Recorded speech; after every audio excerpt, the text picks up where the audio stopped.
Globally, progress has been made in improving access to quality health services for women and girls, as witnessed through declining maternal mortality, increasing number of births attended by skilled health professionals, and greater awareness of the sexual and reproductive needs of adolescents. However, women's representation in decision-making roles is still skewed. The ratio of female to male professionals is especially skewed in some fields such as public finance. For example, only 11% of the world's finance ministries are headed by women. In India, only about 22% of all finance-related central government jobs are held by women. The presence of women is conspicuously lacking across leadership levels, not only in public finance, but in public administration as a whole. This stands in sharp contrast against the available talent pool. For example, globally, women represent about 30% of economics graduates and about 50% of business graduates. This absence should be very concerning because research shows that having women in public authority positions makes governments more responsible and more accountable to diverse public interests. It improves the quality of service delivered, and it instills trust among the citizens towards their governments. It is critical to boost the presence of women in public finance leadership to achieve gender-positive development outcomes at scale. To this end, we at Janaagraha have launched this fellowship to pave the way for women to enter public finance and to emerge as leaders in the public finance space in the future. Today, we are welcoming 11 promising and ambitious young women to the inaugural batch of this fellowship.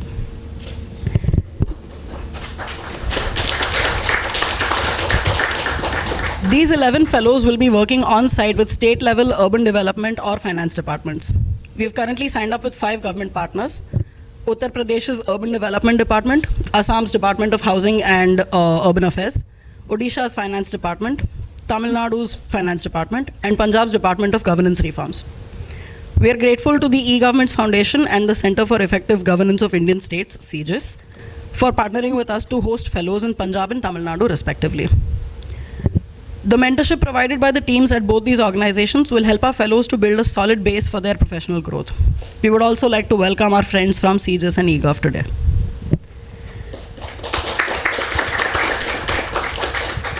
To complete the mentorship experience for our fellows, we have also signed on some senior women from PFM around the world to train and mentor them over the 2-year duration of this fellowship. Immediately after this 4-day induction workshop, the fellows will start their 2-year-long field immersion phase, wherein they will be working on-site with our government partners for 2 years. During these years, they will continue to receive training in technical and leadership-related skills to excel at the project that they are assigned to work on. They will also continue to receive leadership training from Harappa School of Leadership. We would like to welcome our friends from Harappa today as well.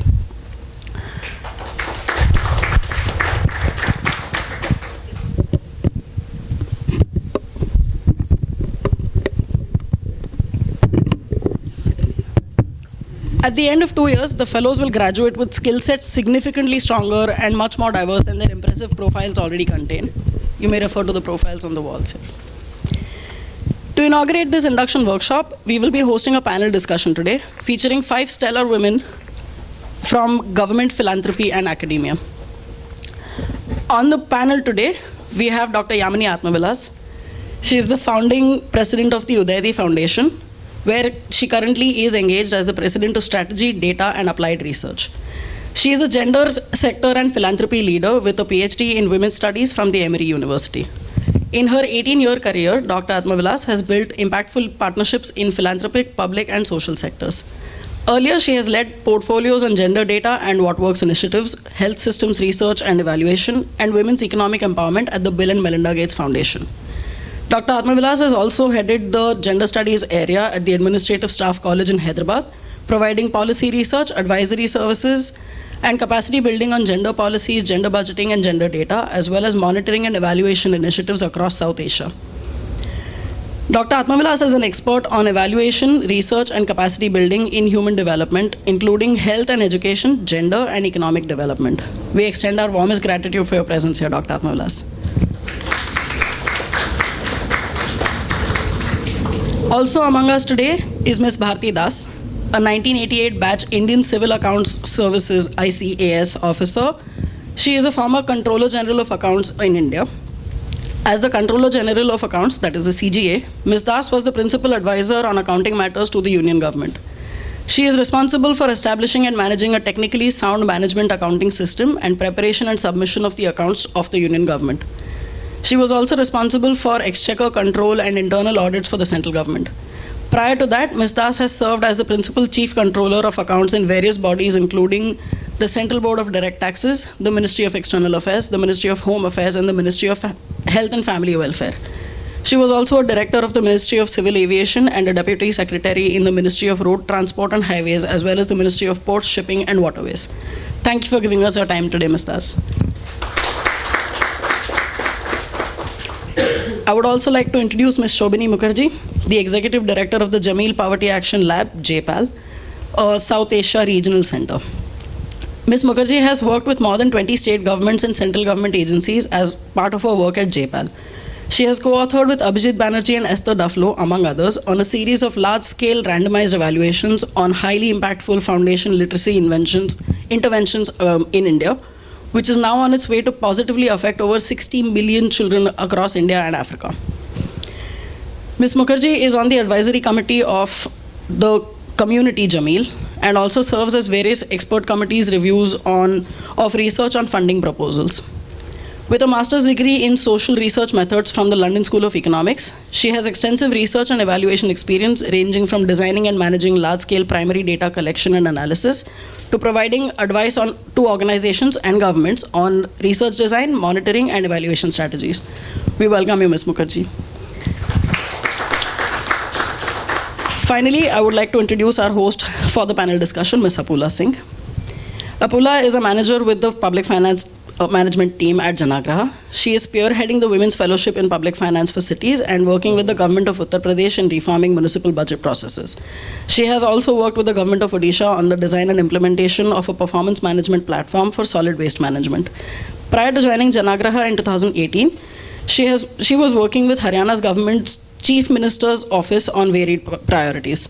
She has a bachelor's in economics from the LSR College in Delhi and has graduated from TIS with an MA in urban policy and governance in 2016. With this, I would like to yield the floor to Apula to take us through the program.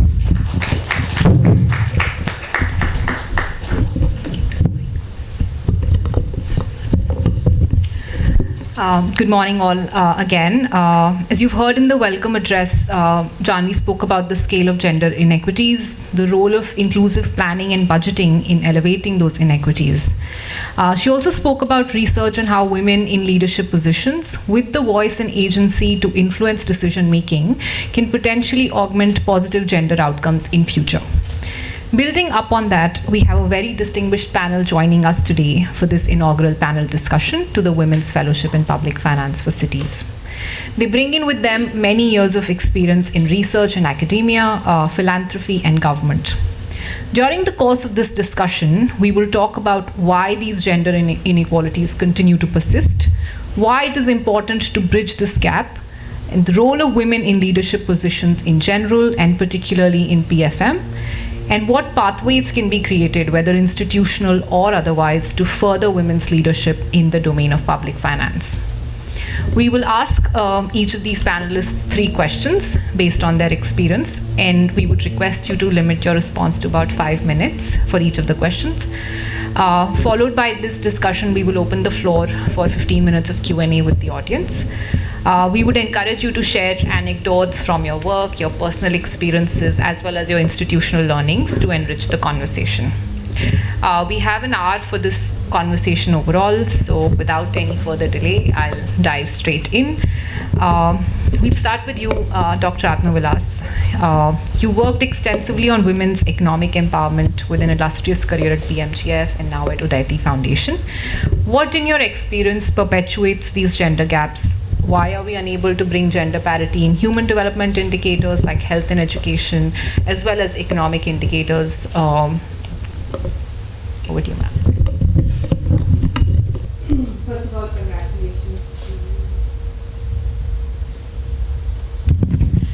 congratulations to all the fellows and to Janaagraha for launching this very exciting program, and I hope that we can stay in touch and see how things are going. So I'd start by saying that there's been a lot of progress, right? The fact that the averages have moved India has had great progress in terms of education, closing the gender gap. I think primary education, higher education, we've sort of seen a larger convergence. Secondary education is where there's still some distance to cover. We're also seeing in terms of wages that, again, education allows for a greater convergence of wages and the closure of the gender gap. But of course, as you move down the ladder, there is greater wage disparity. Health, again, we've seen, thanks to, I think, early MDGs, and then later the SDGs sort of focus on really closing a lot of the larger gaps or the larger sort of disparities India had vis-a-vis the other global countries in terms of maternal mortality. Sub-Saharan Africa was often quoted as being, perhaps having a better chance at saving their mothers than India did. And I think we've seen a huge deal of progress now, thanks to a range of efforts.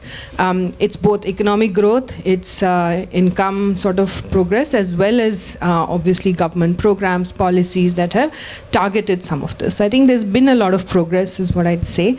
At the same time, yes, there are some gaps that remain, and those gaps may be characterized in 2 or 3 ways. Like, one of them is spatial inequality.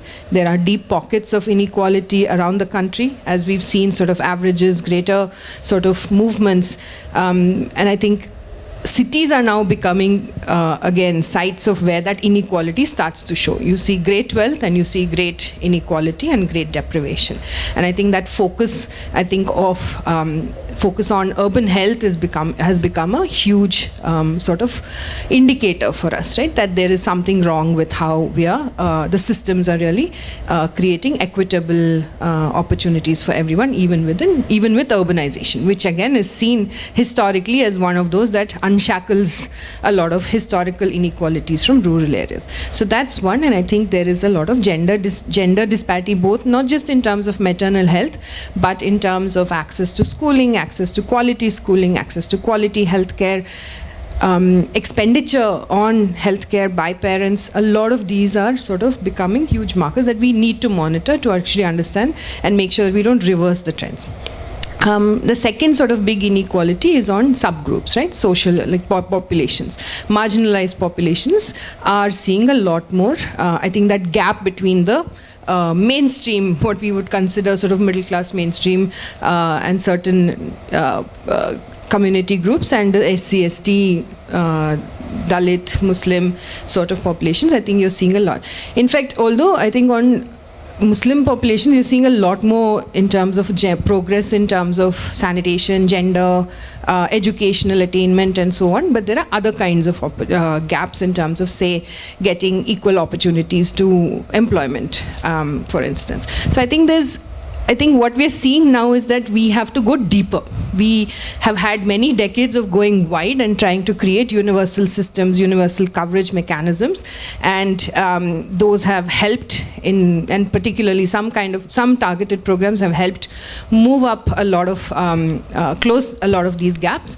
But now the need of the hour is to also go more intersectional and go deep, because it's not sufficient anymore to have large-scale programs because those large-scale programs have been sort of leaving out a few, certain subgroups, or have not really gone into certain more spatial sort of. So I think these two maybe are the paradigms I'd sort of hold on to. There's a lot more one needs to do, but I think in terms of progress, the labor force participation, that's my last point, and I'll let close here. But I think labor force participation issue is the big conundrum facing our country. I think we've all read enough and talked enough about this. But one of the things we are seeing is, in the last year or two, over the last year, PLFS has shown an increase in labor force participation of women, reaching 37%.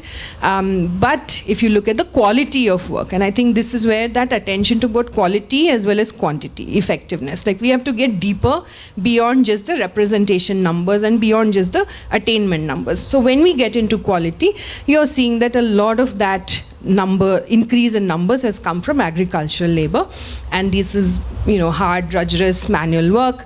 It's women working. They identify as economic agents, but they are not paid necessarily. So it is not unpaid work as in I take care of my child in my house. That's a different kind of unpaid work. This is unpaid economic activity. So that is a real issue, and that is a real signal indicator again that markets need to actually solve better for women's work opportunities, and there you need state policies to be, and state by state I mean the big state, like you need national as well as state policies to actually figure out how do you line up the incentives of markets in ways that they can actually absorb more of the unskilled and skilled labor. I think there's historical trends one has seen in other countries of transitions from agriculture to manufacturing to services. I think India is looking different obviously in the last many years. But what is that difference and how do we manage that difference, right? And I think that's the piece where we are today. So I'd say that the gender gaps are closing, but at the same time, some have persisted and we need to have a different kind of approach, and others have sort of have manifested themselves. Thank you, Dr. Atmavilas, for setting that context. I think it nicely leads me to the question for Ms. Mukerji. Many studies by JPAL highlight the importance of early investments in women's health and education. If you could please shed some light on why this is critical for personal development of women as well as the social and economic development of the society and the country at large.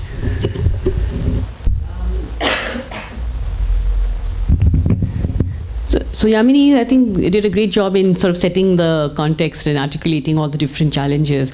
When we think about where do we intervene and where the solutions lie, it's almost a spectrum of going from the individual to the institution. And when you look at the individual, you are looking, I think the root cause of what we are trying at the Poverty Action Lab and across many other organizations who partnering organizations working with, are actually just looking at the gender norms and attitudes, because that is where a lot of this starts. So whether you can try doing many things, but ultimately if the belief doesn't change that women can go out and work, the fact that they should have access and control over their own income, that the fact that they can earn an income can be higher than their husbands. So that's one of the root causes what we are trying to get at, and we've done some research around this. Shockingly, I'm sure these facts, is the fact that majority of women think that domestic violence is justified in marriages. A majority of them also think, I forget percentages, but it's high as 66%. And again, there's another startling fact saying that more than 73% women, and I could be wrong in exactly these numbers, you have to check, but it's all publicly available, is the fact that they feel that it's women actually undermine themselves in terms of their own agency to be able to earn higher than their husbands. So it's not just, it's not just this is just across the years, these norms that sort of are restrictive norms become sort of the Bible. There's some recent work that we've done in terms of, and I'll talk about the institution level as well, so going from the individual to the institution. But at the individual level, we worked with the government of Haryana, and there's an organization called Breakthrough, and they're essentially an advocacy organization. They do a lot of campaigns around gender equality and equity. And they created this gender-sensitive curriculum, a gender-progressive curriculum.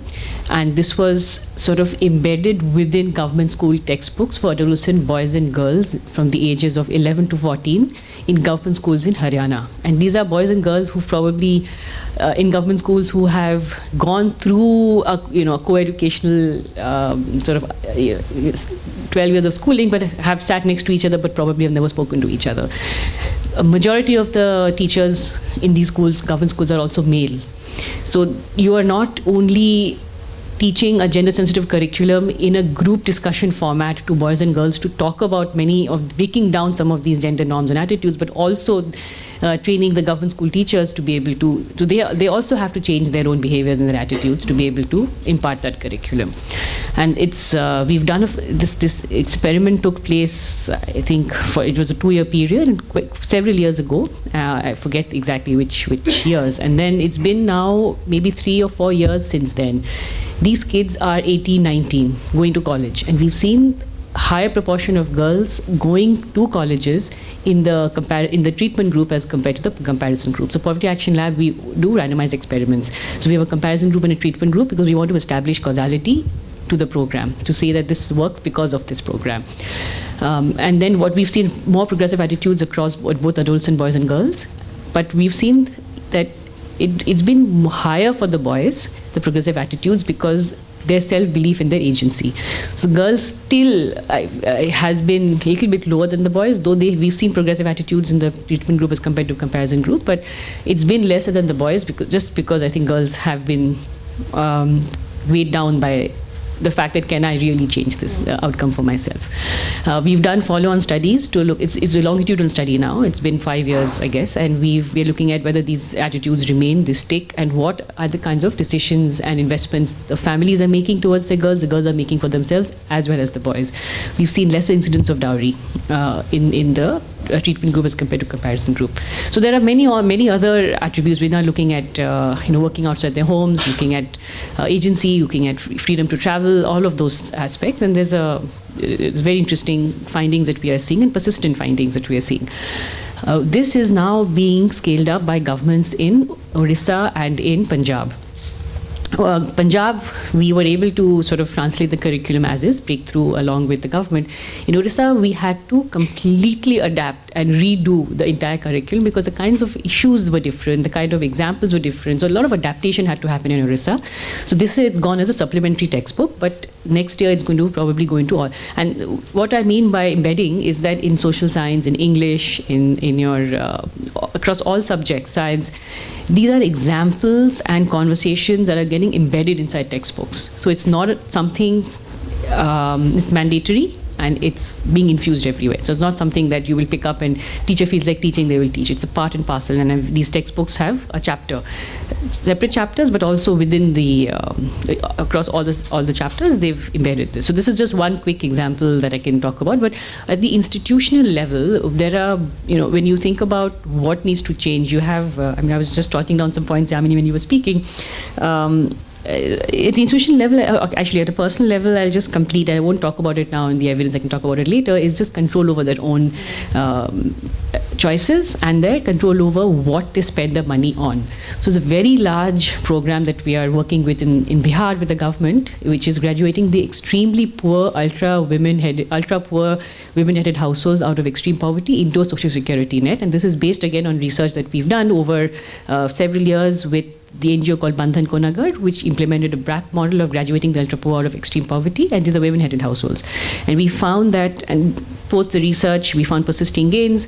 In Bihar, they're scaling it up to about 200,000 households by the end of 2024. And we've already done some outcomes assessments for about 135,000, we've done it for 65,000 households. We've done the outcomes assessment. And we found that more than 90% of these women have a savings account now, and these are women who probably could not even save 5 or 10 rupees a week into a local self-help group, and they weren't even eligible to do that. They were skipping meals, so higher in consumption patterns, etc. But we've also seen that more than 66% of them repatriate the funds based on this program into their enterprises that they've started, and more than 90% of them actually are being able to spend it on household assets, consumption, and all of that. At the institutional level, there are two aspects that I want to talk about, and I'll mention the research later. Elected representatives in local panchayats. When way back, I think in 2008 or 9, when the government of which year was it? I forget. I'll have to check. But when the government changed the rules to have 1/3 of elected representatives at the panchayat level reserved for women.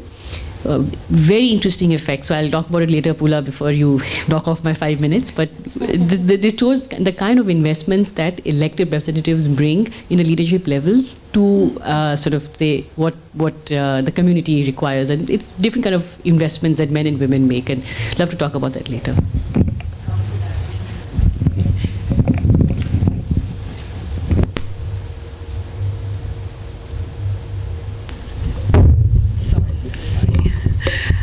Thank you, Ms. Mukerji.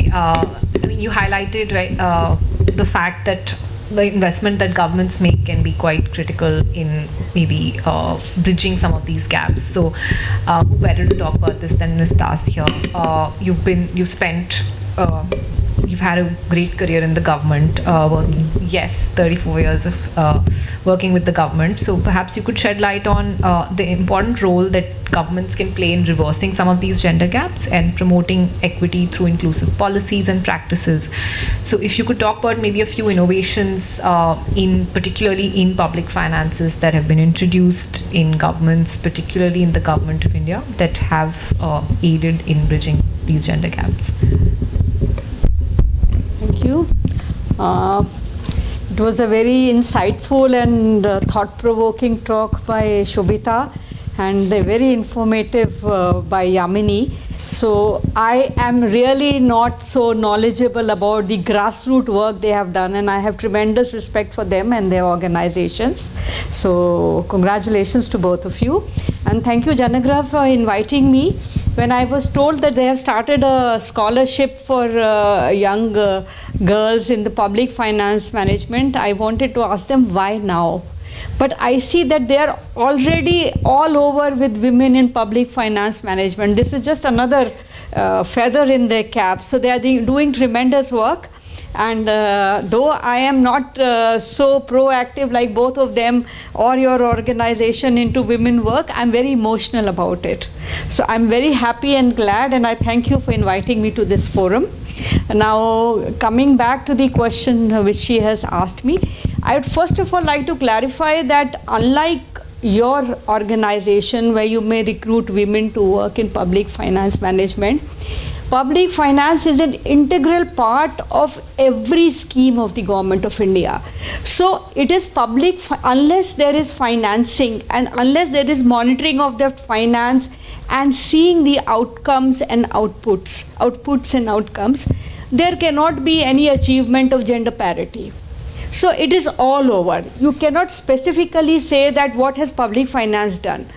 So quite a few years ago, gender budget was introduced into the budget concept of the Government of India.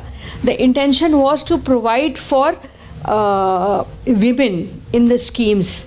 However, it was found that there was a lump sum gender budget and all these schemes did not have a component of gender budget. So it was thereafter revised and all the ministries were to have a certain proportion of gender budget in their schemes. And there's a separate gender budget speech by the FM, and gender budget is monitored by the Ministry of Women and Child Development. Now, as far as the government is concerned, the finance minister in her budget speech for 2023-24, I don't know how many of you heard it and remember, she spoke about women empowerment, Nari Shakti. And she said that in the Amrit Kal, that is 100 years of our independence at 25 years from now, there is going to be a marked improvement on the status of women through the delivery system of our various schemes. And this particular year, 2023-24, 5% of the budget has been given for gender. Right? Now the next part is, what if the budget is given? Is it monitored? Is the delivery system okay? So that is very important. Now when we come to providing space for gender, I would say that it starts, I'll go step by step, it starts from your workplace. At the time of recruitment, there should be a conscious effort to recruit more women, whatever be the level, whatever be the hierarchy. Once they are recruited, you have to provide budget for good environment for them. In that context, the government has various schemes, like they have the Working Women Hostel Scheme to provide space wherever women are working, for single women, divorced women, married women with children. They also have provision for child care over there. Then you also have crèches. There's a national crèche scheme where in the workplace there should be crèches for women from 6 months to 6 years. These crèches also have a facility for health care. At a very nominal amount, your child's health can be taken care of. Also, nutrition can be taken care of. The food is also provided, right? Then in your workplace, you should have provision for promotions, no discrimination. So a non-public finance area is of having a Vishaka scheme, wherein a woman can go and complain, and it's a very, very broad-based scheme where you have NGOs representative, and all the organizations are required to give a report from time and again and review these, right? So this is the workplace. Then we come to teenagers. There is an adolescent scheme for teenagers to give them life skills, education, life skills, vocational skills, so that they are able to identify their talent and are able to find work at a later stage. Then of course you see Department of Science and Technology has a scheme. I'm forgetting the name. I'm 60 now, so pardon me for forgetting in between, right? So they have a scheme. Why does DST need a scheme? DST gets scientists. Or why should there be a scheme when an organization like you is full of women? Why should there be a scheme for women in DST?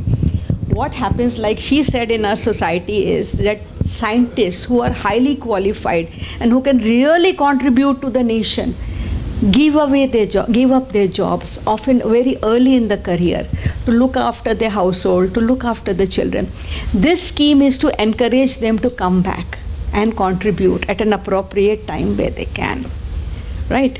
Then of course we have at the rural level, as she said, about health and education, we have Beti Bachao, Beti Padhao scheme, and this was implemented initially in those districts where there was a skewed sex ratio to encourage girl child, especially for elementary education. Then, of course, you have in the health sector so many schemes for maternal mortality, infant mortality. These are all gender schemes. Then once a child is born, the ICDS scheme for nutrition of the child. Recently, PM scheme has been Matru Vandana scheme, which is for the nutrition of the mother. These have been started. Then, of course, you have taxation. I'm just going into sector by sector. Finance. How do you cover women by taxation, not just giving them tax concessions. Some of these states have schemes wherein they say that if the woman is the owner of property, you will get 50% reduction in stamp duties. Or, if you gift your property to a woman, your wife, your daughter, your mother, there are certain categories, there will be a great exemption in the gift tax. So these are all incentives for inclusiveness of women, to use finance through the gender prisms. Then of course we have Ujjwala scheme, if you are aware. It is for women who have been exploited and their rehabilitation. Then we started, when I was in MHA, we used to monitor the Nirbhaya fund. So Home Ministry has a lot of pressure, on law and order, but there was a lot of monitoring of this fund, Nirbhaya fund. This is of course after what has happened for security, patrolling, helpline, and even mental health counseling for women, right? Then of course we have these huge schemes. You have Mahatma Gandhi Narega scheme, which was initially started, and it was found that women were not being involved. So it was that 1/3 of the scheme should go to women. So what we find now is that a lot of girls used to come for domestic work and other kind of work, especially from the tribal areas. It has reduced because they are finding work in their own states. I mean, the quantum of this kind of migration is reduced, and they are stable and settled in their own state. Then Narega also takes care that there should be shelter for women. There should be drinking water. There should be space for their children, because as she said, at the labor level, you had said, they need, they bring their child, they need space for care. Then you have this Food Subsidy Act. So I was in Department of Food when it was being implemented, and DBT was around 2012-13. So the thing was that money should go into the accounts of the household, and they should, or ration, or even for ration card. What used to happen is the men used to buy the ration, sell it in the market, and drink away the money. Similarly, if the money used to go, it never used to reach the household or the women. So it was then decided that a certain percentage of households or the household where a woman is the head, the ration card will be made in the name of the women. So these are some of the kind of central government schemes which have started. And gender budgeting is there everywhere. And you see this kind of discrimination and the disadvantage, it has been met at quite a certain level, but still we have a long way to go. So there's a tremendous path of progress. And I would not say that things have not, they've really moved from the time I joined service to where I see today. There's a great, great progress.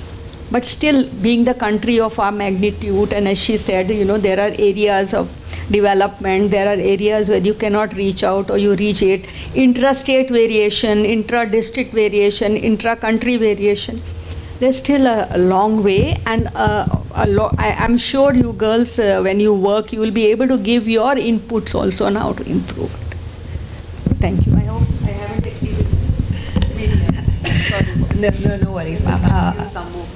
Thank you for highlighting how public finance is an integral part of government scheme. Yeah, one thing I want to say, in UPSC, the 100 rupee form is waived for.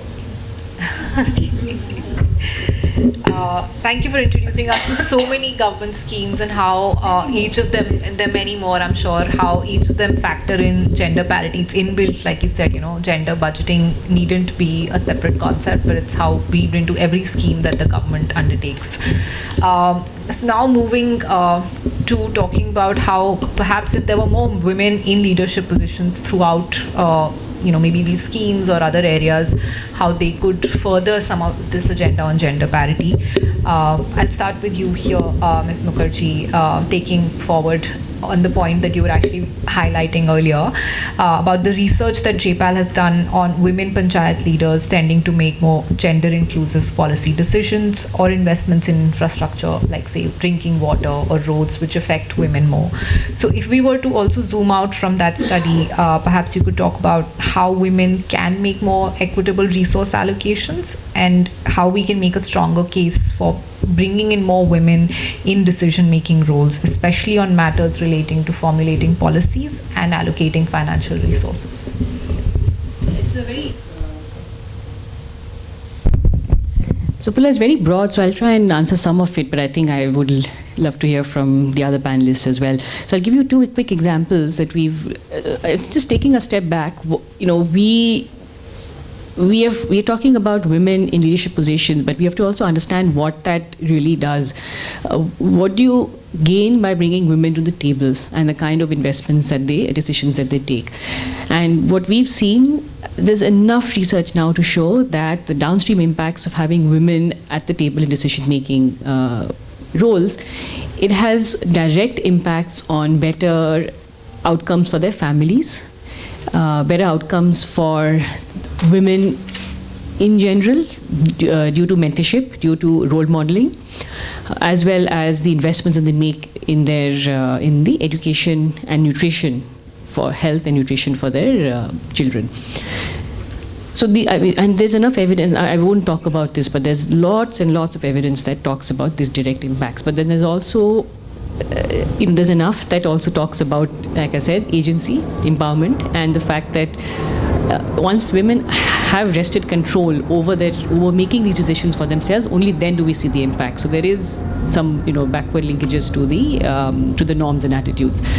On the women panchayat, so this is a quick example, and I want to talk about some work some of our researchers doing in Madhya Pradesh on women bank accounts as well, because all of this has a financial decision-making powers.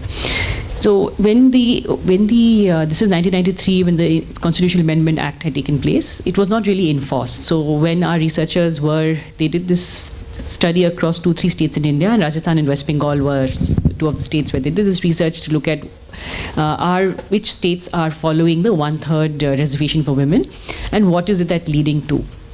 Now I'll talk about the one aspect, the more sociological aspect of it, and I'll talk about the infrastructure, as you said, Apula, aspect of it.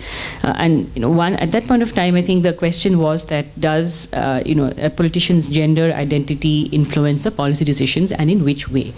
And we found that there were the villages which were more likely, panchayats which were more likely to elect through 2 rounds of quotas in these villages, the elected women members, they were more likely to have more progressive attitudes towards women, with a share in the domestic housework of women. So, but what this means is that, and it was in fact the attitudes of the men that were changing. And it was very interesting in what the experiment did. It looked at vignettes, and the same speech was given by a woman and the same speech was given by a man. And in the first round, it was between the control and treatment groups. We found that men were more likely to go for the men. Women, though they showed more positive attitudes towards a woman saying exactly the same election campaign, they had positive attitudes of women, they were more likely to elect the man. It's very interesting. But now through 2 rounds of quota, so we did 1 round of quota, and then another, and then when the second wave happened, we looked at second round of quotas. After it took two rounds of quotas for the attitudes to change, for more progressive attitudes to come in. And now I'll tell you what those were. One was that the proportion of female candidates in subsequent unreserved elections increased. So there were more women actually now standing for elections, to be elected. And the second thing that we saw was the repeated exposure to women leaders changed the perception of their effectiveness. So both men and women were more likely to have more progressive attitudes on their effectiveness for women panchayat leaders. And it also led to a perception of that women can work outside the house, they can be in these public service delivery positions, and therefore there was less expectation from them to do domestic household chores. And all of this is public information. It's the policy briefs are online. And then the third was and this is what I was talking about, what are the knock-on effects? We saw that there was in the treatment villages, especially with 2 rounds of quotas, even 1, but we saw stronger effects in the second round of quotas, a lot more heightened aspirations for adolescent girls with career aspirations. And we saw also increased education attainment in these villages for these girls. So it's very interesting in terms of how you can change these attitudes also through just role modeling. And there was no mentorship, it was just role modeling in these villages. Now coming to the question that you asked in terms of what were the infrastructure decisions we're making, this is what I mean by having women at the decision-making table. So there was a little bit of a difference between Rajasthan and West Bengal, but across both states, majority of the women as compared to men were complaining about drinking water facilities. So there was a lot more investment in the village councils made by women who were elected in these through the reservation on drinking water facilities. Roads was an issue for West Bengal, but not for Rajasthan. Rajasthan, it was mostly around social welfare programs. So there's a lot more investment in Rajasthan on social welfare programs as compared to West Bengal, because that's what the women were prioritizing. So this is just on the panchayats. The other quick, I'll talk about it's not at the institutional level or a policy level, but at the policy level, you talked about Narega just now. Now, in the MGA NREGA scheme, there was a big push by the governments to have female bank accounts for women and to get more women in the workforce and the money directly into the women's bank accounts. Again, it was in Madhya Pradesh is where our researchers were examining this. So there were 2-3 layered experiments, and one was just to inform women that if you want to work in Narega, you can open a bank account, and the government of India has given a push to open these bank accounts with a zero balance this thing. The second experiment was to a bank account with helping them to register, open the bank account, get a direct deposit, and there was another layered intervention on the training to give them some basically financial literacy training. Obviously, no surprises, the full package was the most effective, but with the bank accounts, direct deposit, as well as the training. we saw greater financial freedom of women to be able to use that money and more control over the decision making of what happens, what they do with that money. But interestingly, we found that one of the biggest barriers that we'd seen in the baselines when we were doing that was that 1/4 of the women and 1/3 of the men actually said women don't need to go to work. So they don't even need to go to the site in their village to do any of the Nirega work. And husbands had a larger say. So we saw that there was a slight improvement in the perception of husbands as they saw money being deposited directly in their wives' bank accounts to allow women to allow their wives to go work. So we saw some exposure to that. They were less likely to oppose them to go and work. And we saw this mostly for the first timers who were doing Narega work for the first time. So this has to be unpacked a little bit more. And then we saw I think right now the researchers are looking at what are the, again, like I said, the knock-on effects. So what are they doing with this? Are we seeing greater investments in what kinds of decisions? And especially intra-household dynamics. So that needs to be seen because there is some, and Yamini, I think you will know this, but there is some work, and we've seen this, we've done some research in India, but also in parts of Africa, we are seeing that while giving money to directly in the hands of the woman, while it increases their agency, but it also increases it creates conflict at the intra-household level. So there is some more reported incidences of domestic violence. But I mean, that's not to say don't do it. I think there's a lot more that needs to be done at the institutional level around this.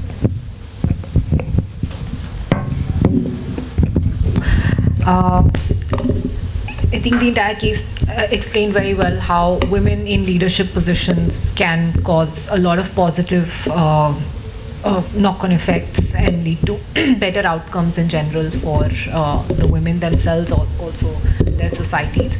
I'll direct my next question to Ms. Das because she comes from an institution which has had a history of women leaders, herself as the Controller General of Accounts and her predecessor, Ms. Soma Parman, as recent as 2019. You're from the Indian Civil Account Service. Also, we've seen that a lot of women in the CAG office, which come from the Indian Accounts and Audit Service, also emerge as leaders in this space. So what has made this possible at an institutional level? How can similar spaces be created in other areas of public finance management, particularly also at the state level? Because we've seen such leadership emerge at the central level, but any particular instances or areas required for the state level? See, when women come to the top position, it's a transition over the years, right? So if we look at the civil services, initially when women joined, so the first woman IFS officer, she had to sign a contract that she'll resign if she gets married. And there is data that 3-4 of them had resigned.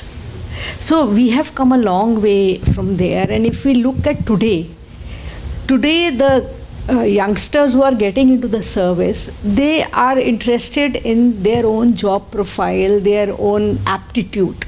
It is no more women going into a particular service.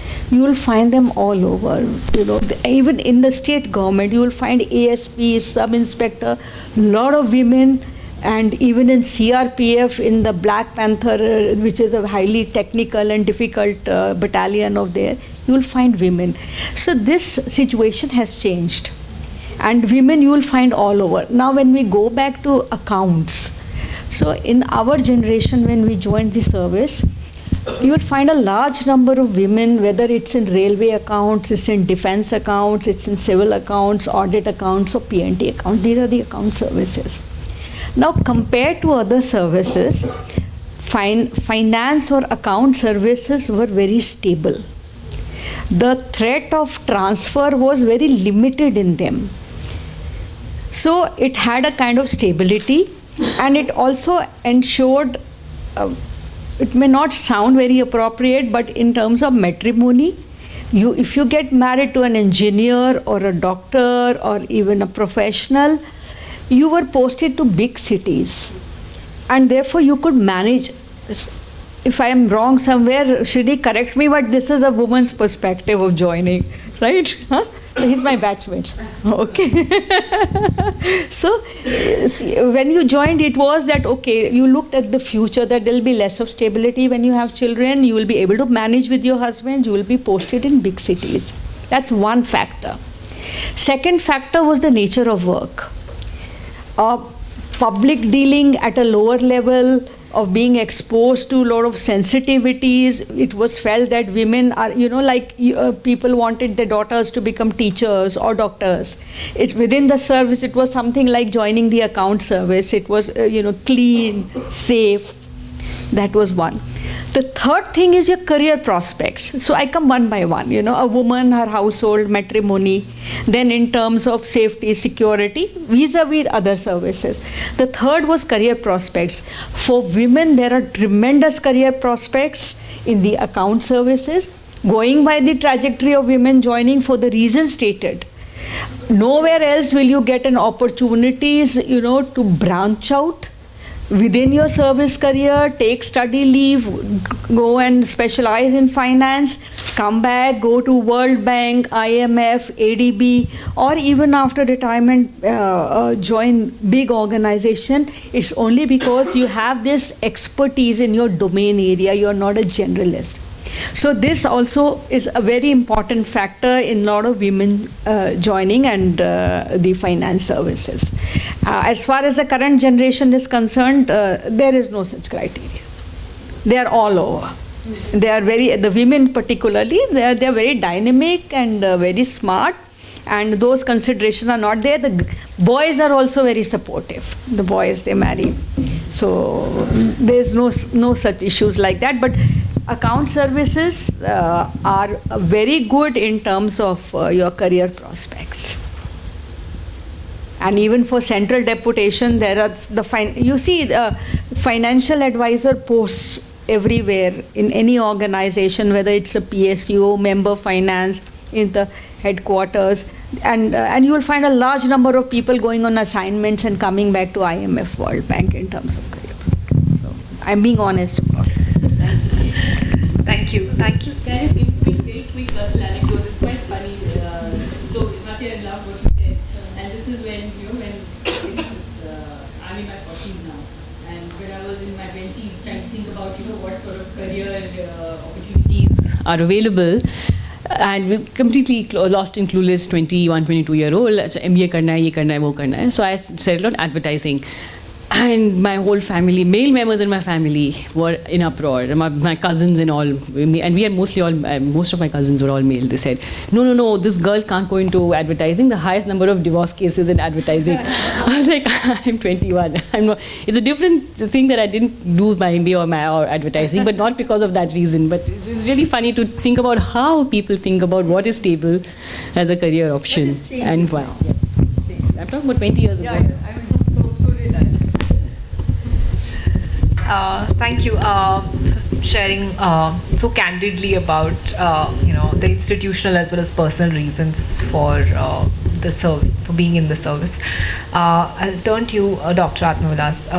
So at Udaiti Foundation now, you're working on closing data gaps. So we've heard about government and a lot of schemes also are now looking at that gender lens, but not a lot of that information is available out there in the from the private sector.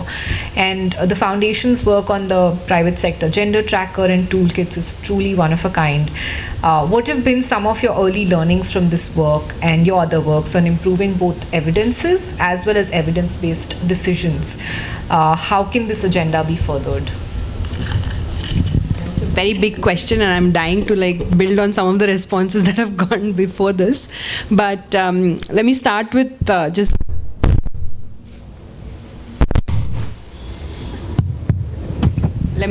just start with the tracker, and then I'll talk a little bit. I'll build on it to sort of also talk about the broader question of evidence-based policy making, and I'm sure Shobhini will have tons to say about that as well.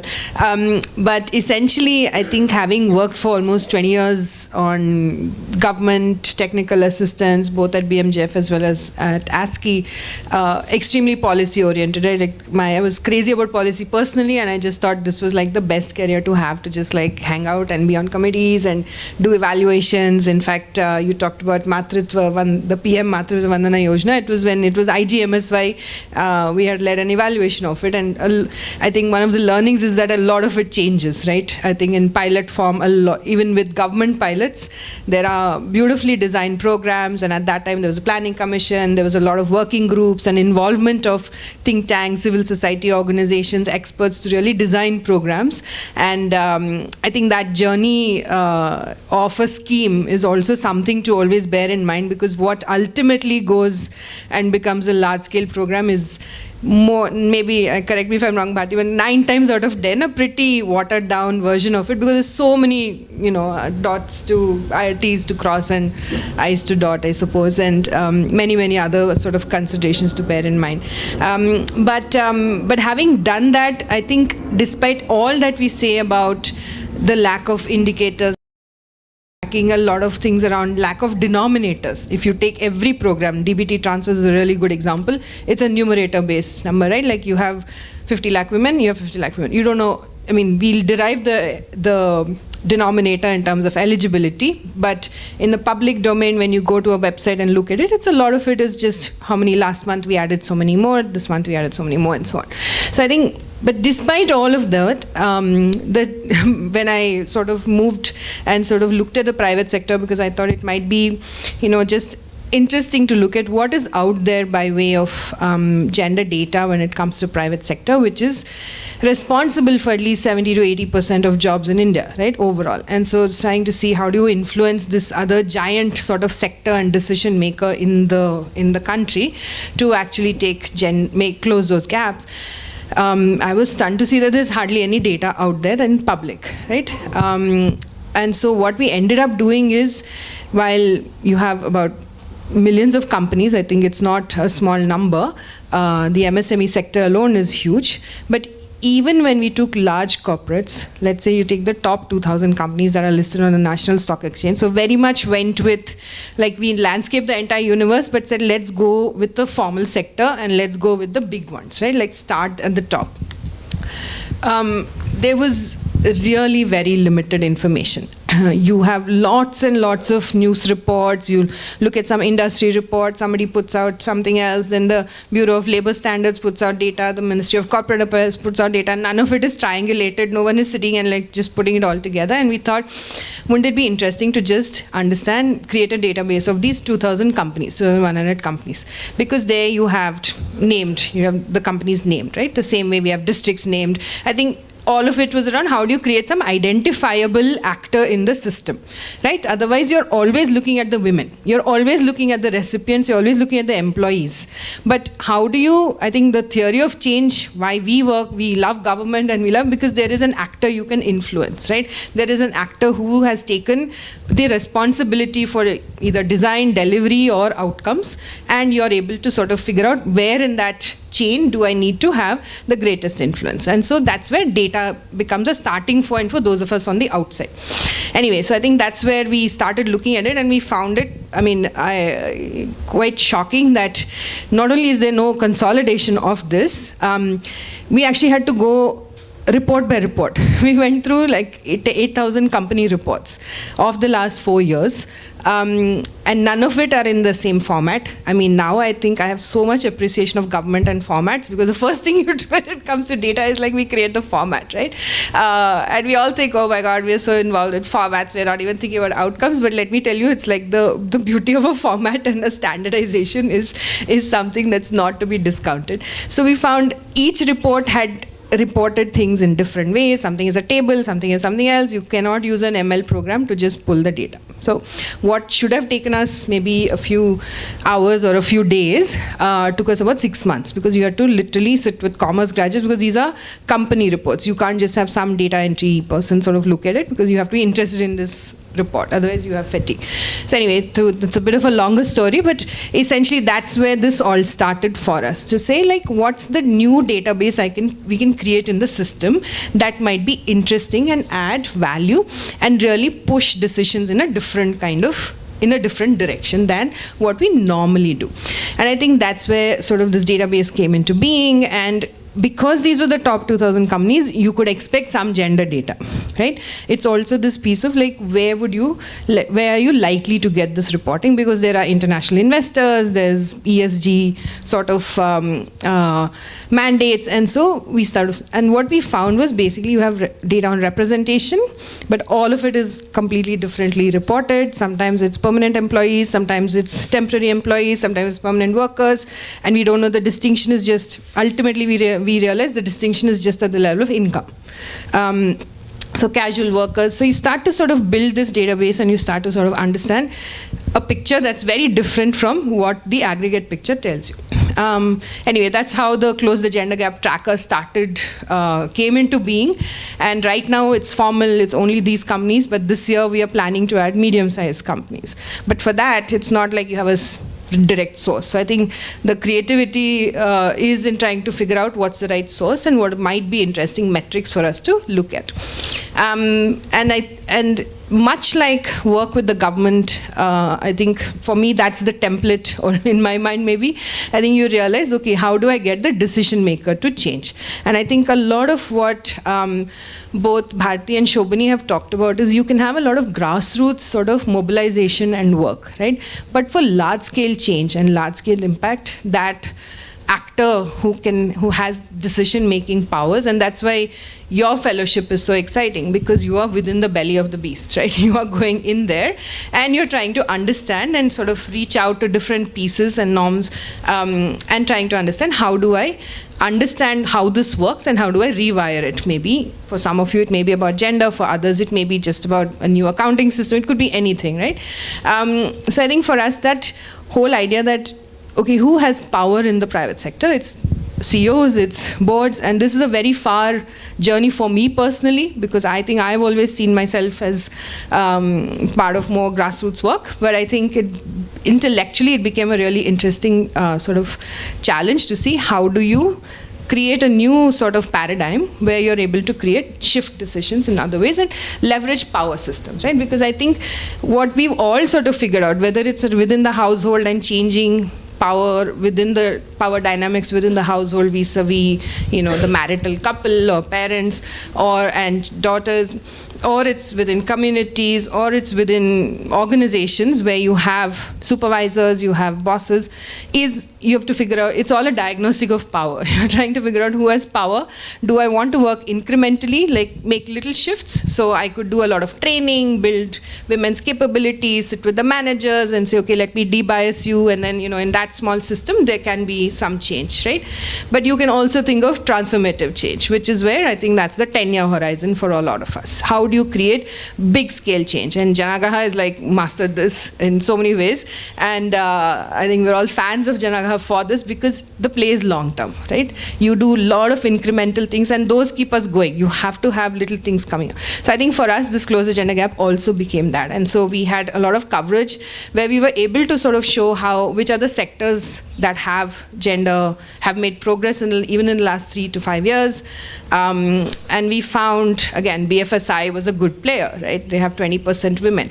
But good means 20%. So I think this is where we have to, while we can congratulate ourselves because we're not 9 to 10% like the pharma sector, right?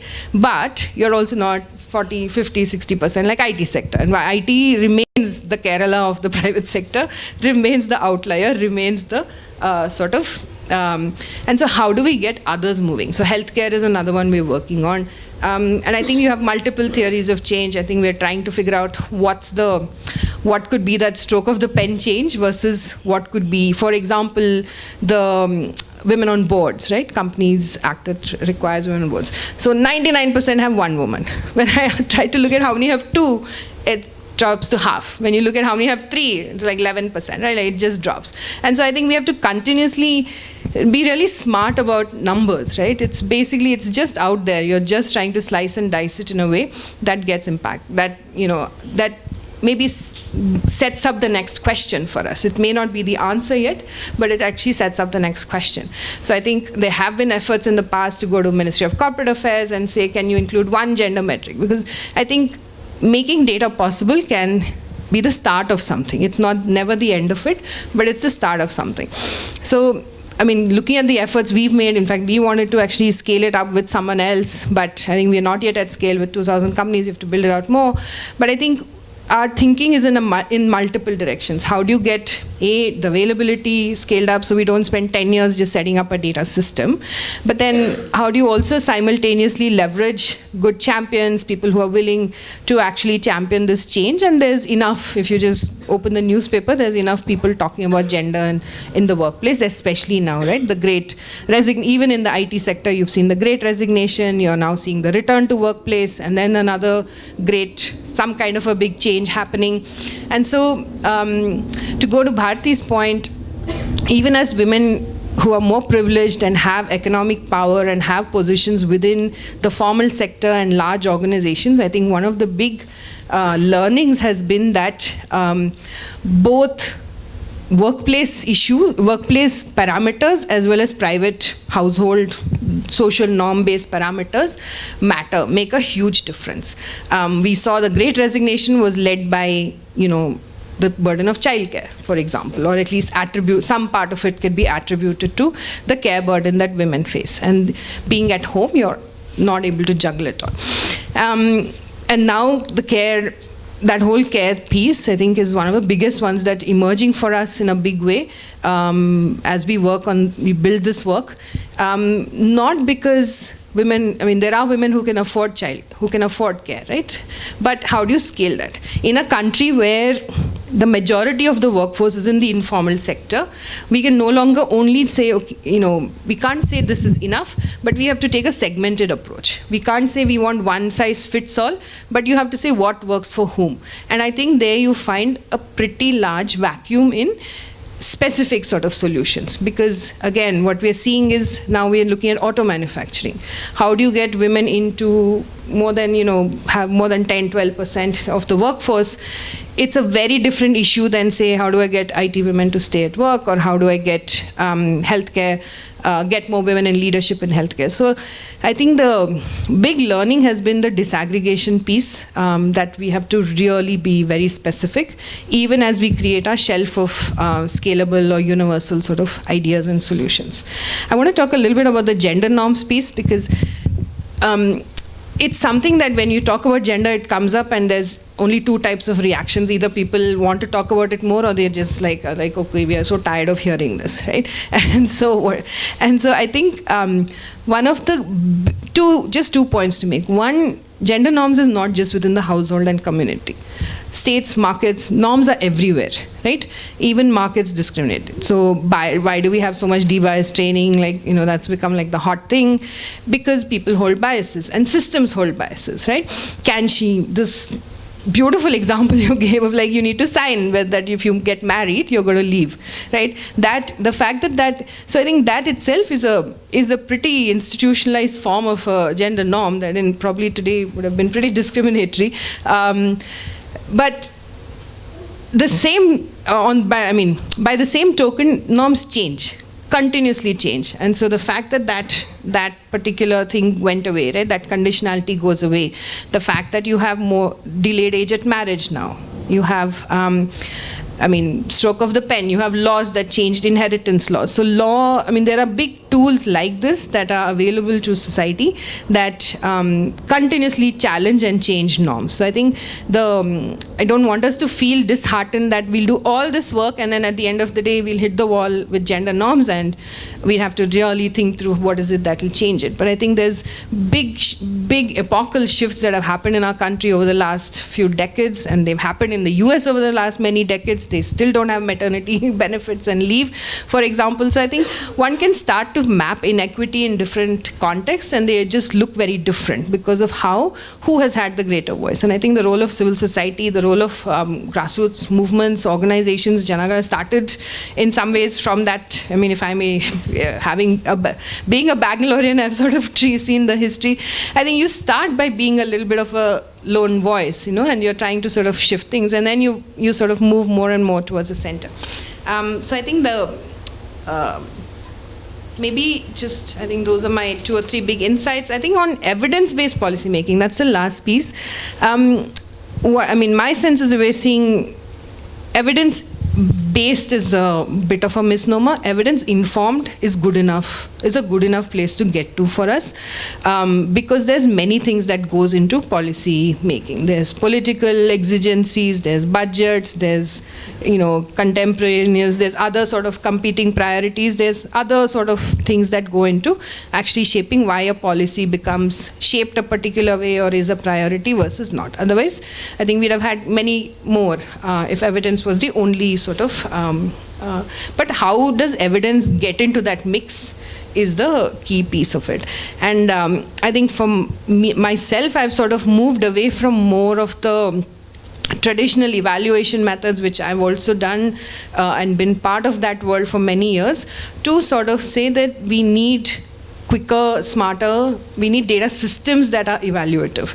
So I think this is where the coming together of outcome tracking with outcome budgeting, all of those become really critical for us, because it gives us an opportunity to connect the money and the delivery and the design and the outcome, like in a nice little quadrant.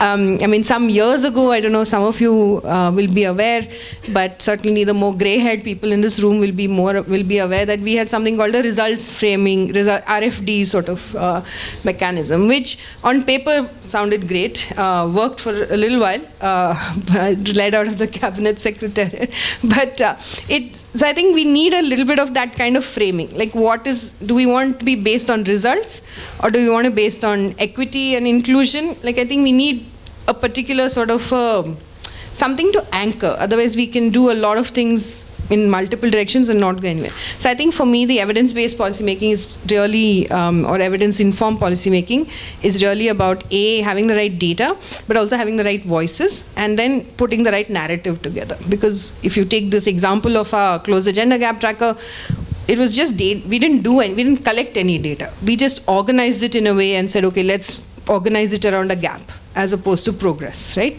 Or let's organize it around representation at entry level and senior level, as opposed to organizing it another way.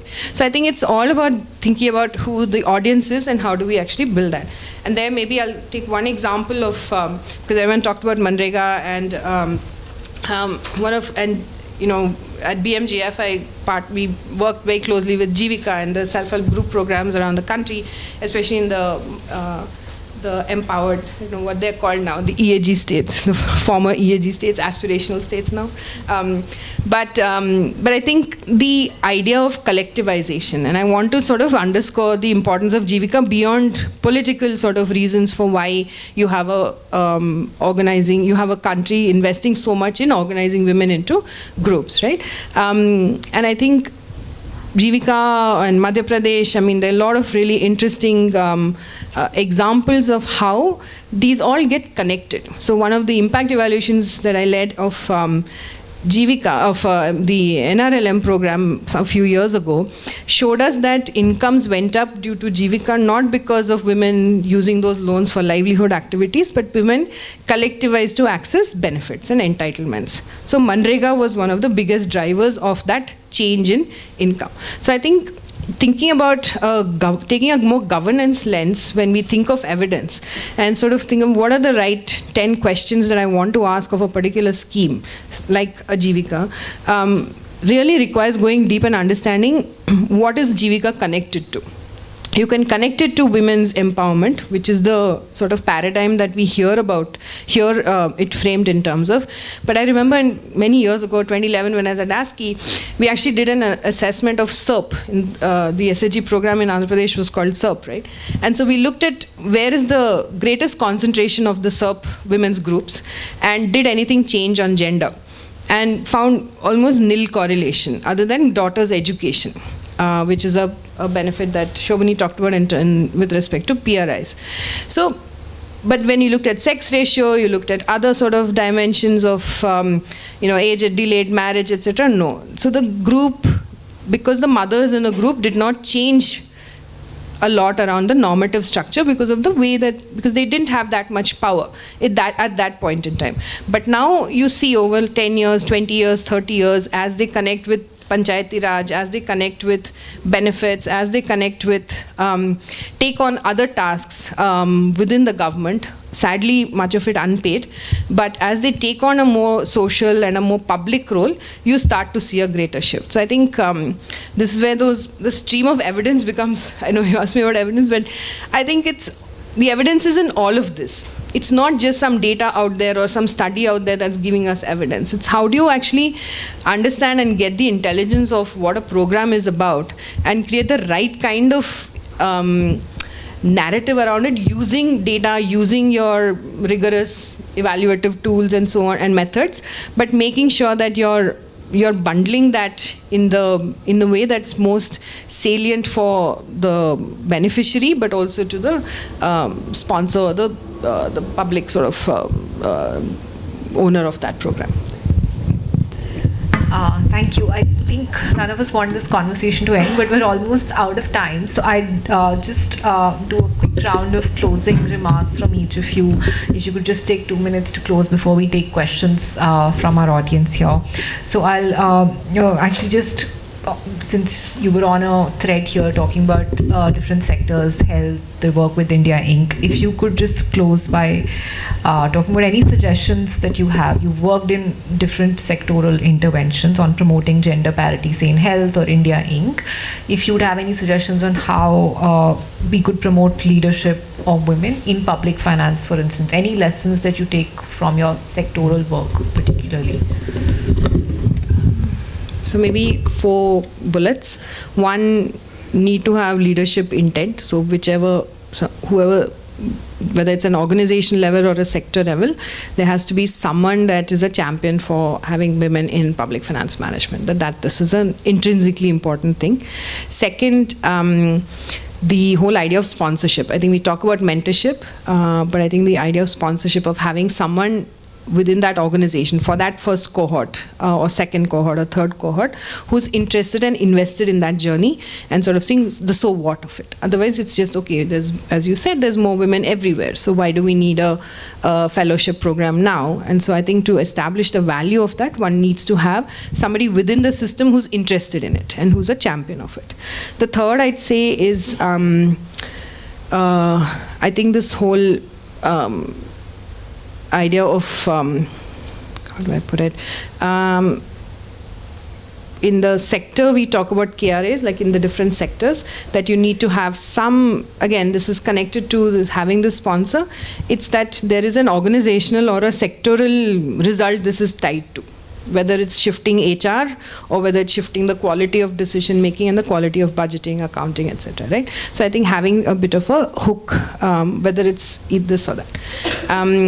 And I think the last I'd say is this, what in Panchayati Raj we call critical mass theory, that you have enough women and there will be a shift, right? And so 1/3, because otherwise why 1/3? Why not 1/4? Why not half? So I think it's this question we want. And I think there is one paper someone read, we all read at some point, that said, okay, 33% is 1/3 is this critical mass that can change organizations in terms of representation.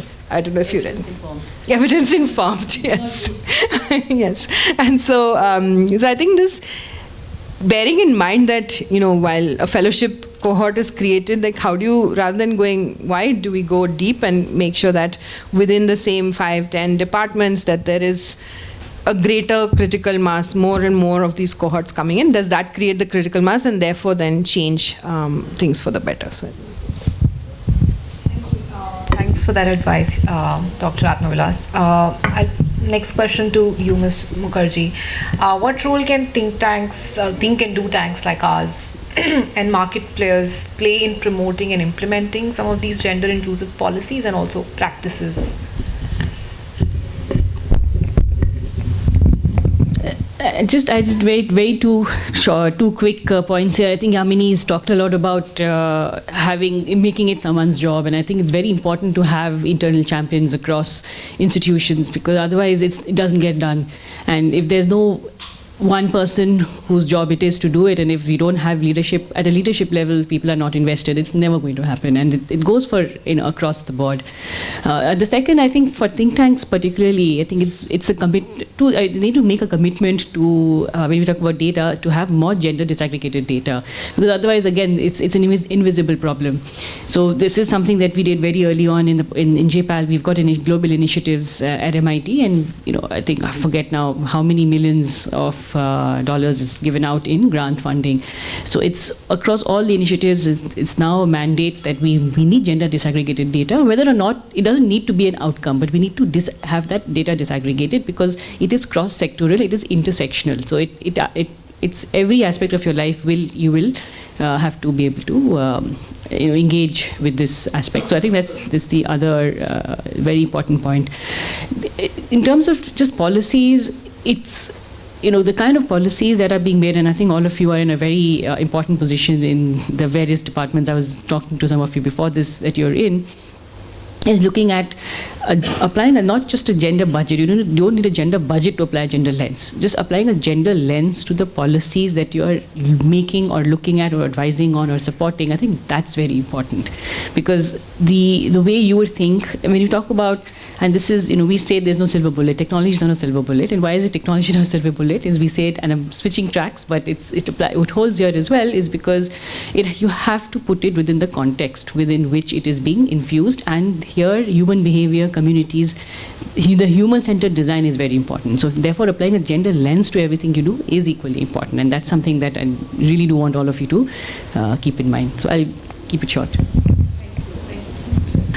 Closing with you, Ms. Das, you've been in the government for long, and now we have a cohort of women entering perhaps the government space for the first time. What would be your advice to them, how they should navigate this space of working in public finance management? Thank you. I'll just tell you a small story, 30 seconds out of the 2 minutes I've been given. Once when there was, I'm not going to name when, where, how, but there was a change of government, and we were all addressed by one of the very senior persons who had taken over. And what we were told was that, look, we are not here to change what has been done in the past. That's not a perspective. A lot of good things have been done. The job of everybody who comes with a new learning is not to change what is old. And we were given the example of the jail system, that a file had come saying that the utensils that are given in the jail are aluminium and they should be changed to steel. So the concerned person said that you please go into your data and see why aluminium vessels were used and not changed at all over so many years. They started in British time. And a file was taken out from the archives, and it was found that aluminium was the metal which was least dangerous. You could not break it and use it into a weapon, into interfighting in the jails and all that.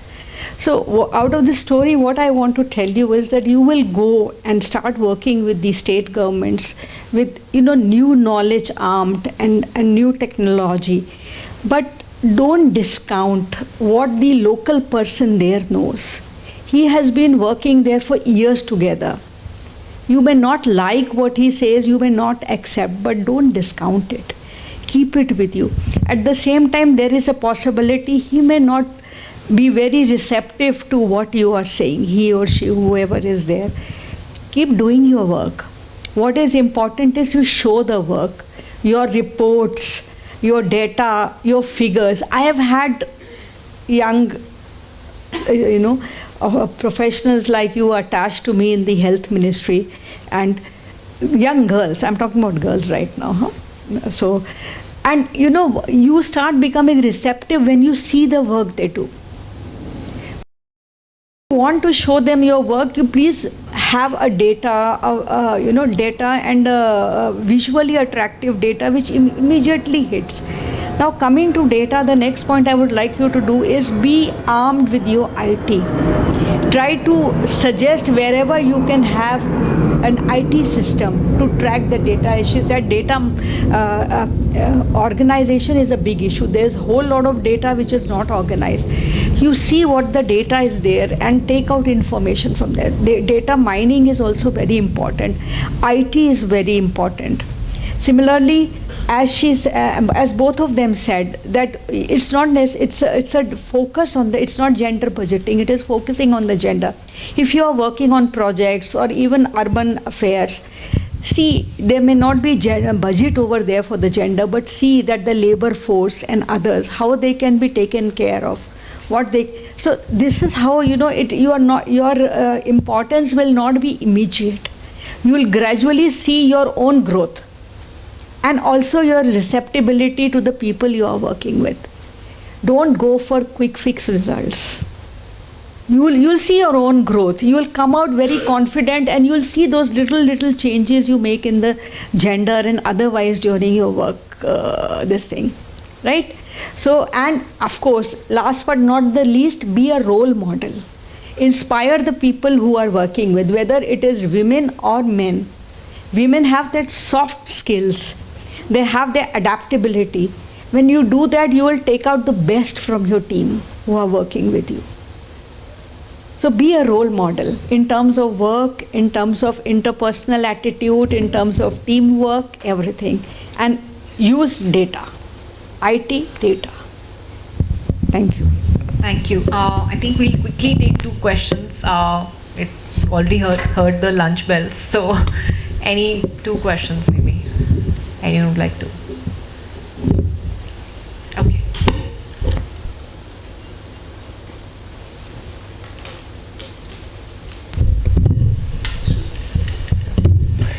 I have 3 questions actually, but I'll choose 2 out of them.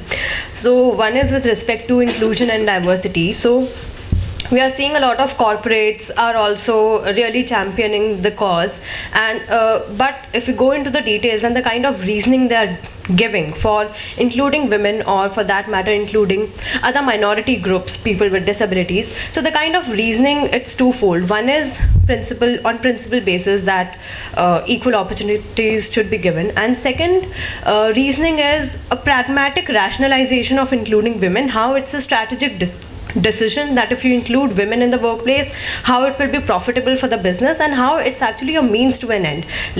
Women will bring different perspectives, and that may be profitable for the business. So the second kind of reasoning, which makes inclusion of women, which grounds inclusion of women on pragmatic rationalization, do you think we should be cautious in this type of reasoning, and or it's like fine to go ahead with it?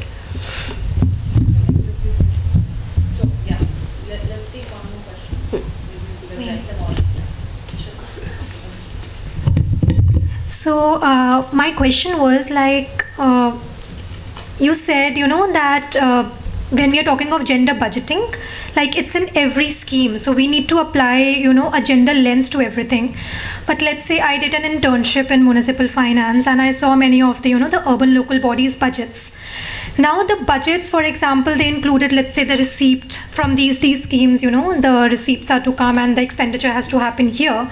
But at the same time, we are talking of outcome budgeting, right? So in those budgets that were framed, there was no specificity regarding how much budget is to be allocated for gender outcomes. So doesn't, what I'm trying to say is, while not having gender specific budgets in the budget document itself, doesn't that diffuse the entire agenda of gender budgeting? And shouldn't gender budgets be linked to certain outcome budgets as well? So then shouldn't they be specified instead of just being diffused in every scheme? Shouldn't they be specified very categorically in the budget document itself कि इतना पैसा लग रहा है in overall in that ULB for gender specific outcomes?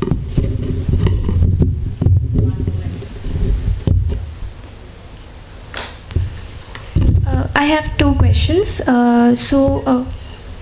Yeah, I'll make it short. So firstly, I'd like to ask, when imagining reforms in finance through budgets, what sectors in times of today become a priority? Does it remain conventionally the same three sectors of education, health, and employment with respect to women? So how do which sectors remain to be a priority when we are designing budgets for bringing in gender equity? Secondly, with respect to cities, women particularly hold multiple identities. Identities here defined as socio-economic, cultural, or whatever it may be. So how do we as fellows ensure that all these identities are heard and included in whatever changes we think of bringing in?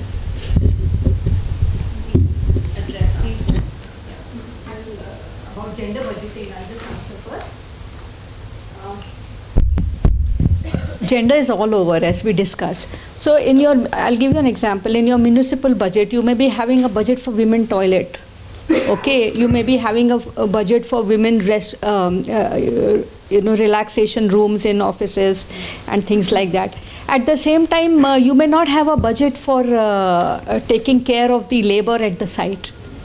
So it is not necessary that at every step you will be providing. But you are supposed to, as she said, look at everything with a gender lens whenever you are doing something. So outcome output is one aspect, and providing for the gender is one aspect. So outcome will be okay for so many, toilets created, street lights created for women. It's also one of the schemes in safe cities to have street lights for working women and things like that. These are what you can measure, but there's not everything that can be measured, but it has a long-term outcome. Okay. Anything else you want to ask on that?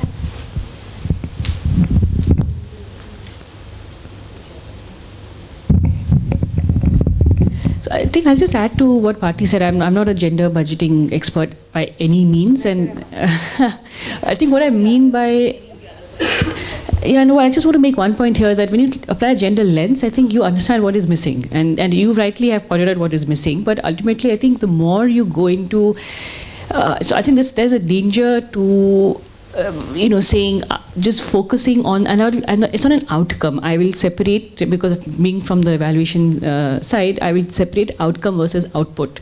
Having streetlights is an output. Having a toilet, having a safe space for a woman to go and take care of a child is an output. Outcomes are defined differently, and we get stuck on outputs mostly. I think mostly we get stuck on outputs, and the outcomes would be are more impact-related measures, and those need to be measured better. So I would rather say that what are the outcome, and separate that out when you guys are looking at some of these indicators, and output versus outcomes. So it's the basic of, I think, of understanding what other metrics we're trying to move, or what is the needle we're trying to move. I think that's the short point I wanted to make. I think there was a more fatalistic question. I think the pragmatic view. I think I'll let you take that, Yamini. I will let you take that. I'll talk about sectors, which is the easy one. So definitely employment, because that's just, when you think of access to health and education, when we're thinking about gender budgeting, employment and access to employment we have falling labor force participation for many reasons. Care economy is one of the things that Yamini has highlighted, but even safety is a major issue, and women are not willing to go out of their homes to work. And if you think about what Bangladesh has done, they have very safe working women for hostels. We have working women for hostels, but I don't know how safe our streets are and how safe those hostels are. So I think that's an important piece, and that has many dimensions when you think about that. And then I think no conversation today can end without talking about climate and energy access.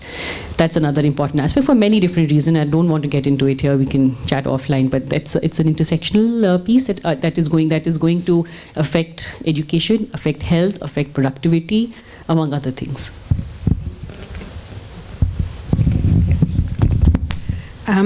Just adding a couple more sectors to that, I think gender-based violence, right? Like, I think 1 out of 3 women experience intimate partner violence. We don't even know sexual harassment on the streets. We don't know public violence. We just don't have any measurement of this, right? So I think gender-based violence is something, and one can define it in a more spectrum, look at the spectrum, so that it's not just about the more extreme forms of violence, but even everyday sort of harassment, workplace sort of discrimination, bias.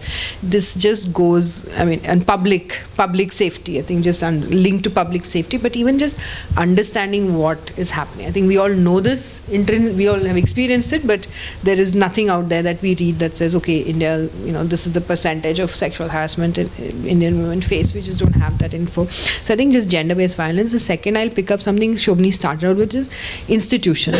Just thinking of like the SHG movement, while SHGs are very specifically about microfinance, I think today you see that as that has matured, 80, 90 million women, so the size of Germany, right? This is the population of Germany. So the size of Germany collectivized in India, and they are defining in better states where the mobilization has been strong, they're able to define some of the agendas. So I think what did the government invest in? The institutions. So I think just ensuring that you have more and more, ensuring that there is investment in institutions, whether it's for convergence, whether it's creating some kind of social infrastructure that is dedicated to women. Because outside of the Anganwadi center, we don't have much that is under WCD. So, and much of that, 90-95% is around nutrition. So I think thinking about where does the, gender rest everywhere, but also nowhere. Right? In some ways, because it's so diffuse, it's also becomes nobody's baby. So then ensuring that where is it so some kind of a social infrastructure like that, whether it's an administrative piece or a convergence governance piece, becomes really important. And I think the hostels piece is really critical. Migrants, I think migration is a big issue. Just making sure we understand it, but also create infrastructure for that is appropriate, whether it's from a shelter perspective or social security. You talked about food security. So I think a lot of these are linked now, and this issue is at the fore. So how do we ensure and mainstream a migrant lens is something that we are looking at now. I think Janaagraha has looked at it. I think this is very, very salient right now. The last one I'd add is the informal workers and informality piece, because we have a PM Swanidhi that's looking at, say, loans to pushcart street vendors, but that doesn't make them entrepreneurs, right? That is self-employed women getting a little bit of take-up has been an issue, and also so I think paying attention to what is the kind of instrument one is pushing. But I think credit is now becoming a bit of a catch-all. So how do you ensure that there's the right shelf of instruments we sort of think about when it comes to informal workers, because that is the unorganized informal workers. I think there's a lot of this terminology thrown around, but it's about 90-95% of women who are in the economy, and perhaps a sizable of men in the economy, probably about 70-80%. So how do you actually create the right instruments and line up the right instruments for them? So just thinking about that, it's not a remember this one bullet point,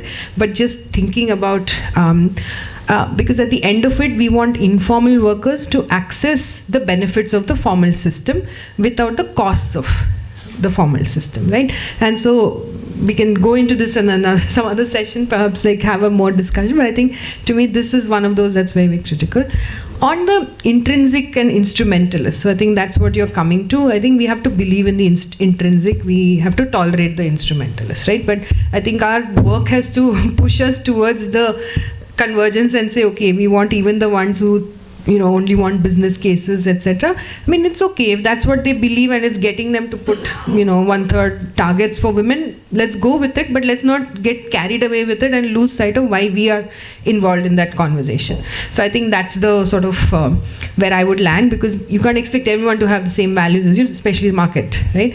And so market comes with its own value system. So some of it is you play the game, but you have to remember that that's just a very at this point in time I'm trying to build a case or I'm trying to further this agenda, but this is my bigger agenda. So the intrinsic piece has to remain front and center for us. And I'd say beyond gender also, right? Because I think gender, the discourse is moving way beyond gender alone, the binary, but a lot of the policies and provisions have remained very, very binary in their design. So I think how do we push some of that is also critical. Thanks. I think we won't be able to take any more questions. Just to close, based on our conversation, we can clearly see that a lot of progress has been made on gender outcomes over the years, but we still have some ground to cover. So perhaps applying a gender lens to whatever work that we do, collecting as much gender disaggregated data, using digital tools, evidence-informed decisions, as well as ensuring that there are more women in leadership roles, because that can create sort of the domino effect into multiple areas, can all together play a very critical role in bridging the gender gap. So I think we've had an amazing conversation today, and I think we've all got a lot of inspiration and ideas on the work that we'll be doing. Thank you so much to all of you for so candidly, honestly sharing your work, your experiences.